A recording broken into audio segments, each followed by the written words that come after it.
Hi everyone, Budget Stark here. Thanks again for tuning in. We're going to be checking out the Ripley figure from Alien. This is on display over at Secret Base in Hong Kong with the estimated release date of around Q1 in 2017.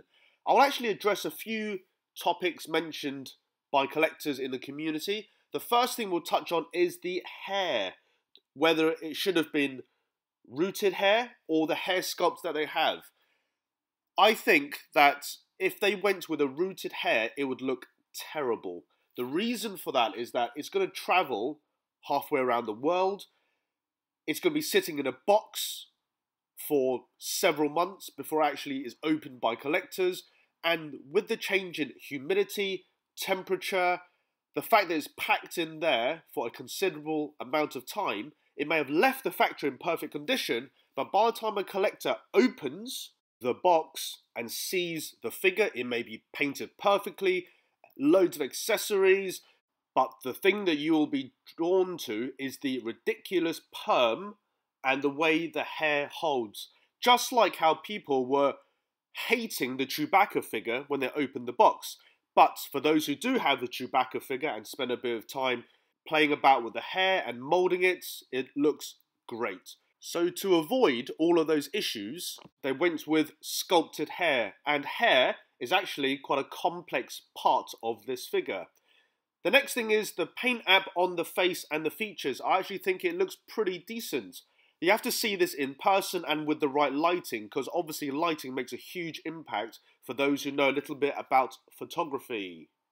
The next topic are the accessories. You get the flamethrower, the alien tracking device, Jonesy the cat, his bag, and also a number of hands. Collectors have mentioned that other releases have been extremely light on accessories, and that with the increase in Hot Toys prices, but we're getting less accessories. I just want to discuss this topic because not all characters can have a lot of accessories.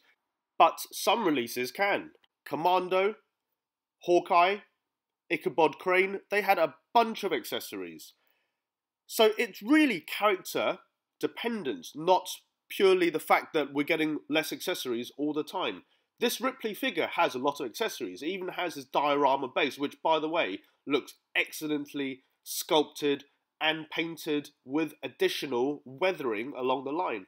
And there are photos here of the accessories that you get. Again, excellent sculpting, painting. I hear collectors regularly compare basic figures to DX figures, where basic figures cost a lot more than DX figures. In Hong Kong, when DX figures were still around, for example, like the DX13, the DX05, they are about 30 to 50% more than basic figures now. I'll say that again, it's 30 to 50% more than a basic figure. Of course, if it's costing considerably more, you will get more accessories. So I don't really understand the comparison when they're not like for like.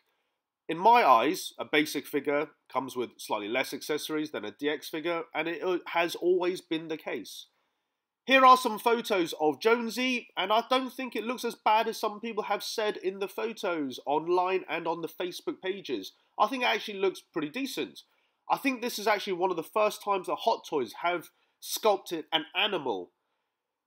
Jonesy is aggressive in this particular pose. It's, I think, quite well sculpted and painted. So I'm not sure what people are seeing, but maybe it's the lighting or the camera angles.